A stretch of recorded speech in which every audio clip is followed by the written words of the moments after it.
السلام عليكم ورحمة الله وبركاته. اسكو soo noqod wacan oo wanaagsan asxaabta shuushu qurux soo dhawaada. maanta hadana waxaan heeyaa ujeedin maasha Allah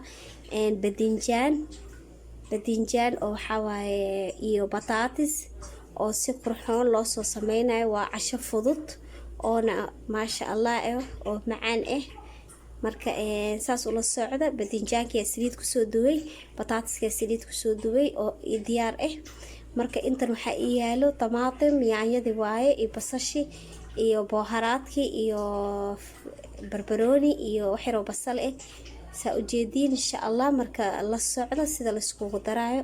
hada tamaatimka soo dalaca oo shay maasha Allah asxaabeysa ujeediska waxa waaye saliid ku soo duway. دايما سليد بدن اللي هي سليد aad u qaadana badinjaanka marka yaayada ku badanay yaayada ku badisid waxa waaye badinjaanka saliidiisa ma muuqanayso. qofkii rabana wuxuu ku darsanayaa yaanyo shiishid, laakiin aan yaanyo shiishid ma jecli. saas ula socda saa ujeedin asxaabta waxaan ku soo shibanay tamaatimkii, yaanyada la soo dalacay, basal iyo yaanyo ku haysanaa meeshan. saas ula socdo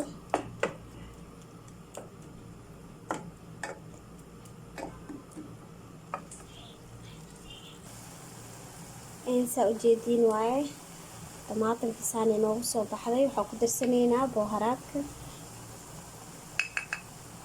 iyo maajiga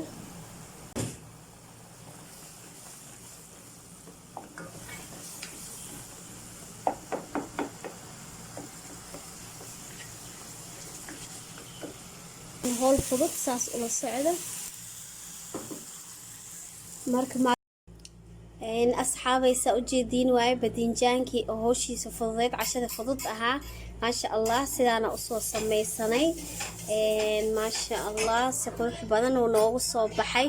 waxaan rabaa asxaabay inay ii saartiin like iyo share iyo subscribe-ka idinkoo mahadsan. inta ii saartay khayr badan Allah siiyo, intaan ii saarinna waxaan rajeynaa inay ii saari doonto insha Allah.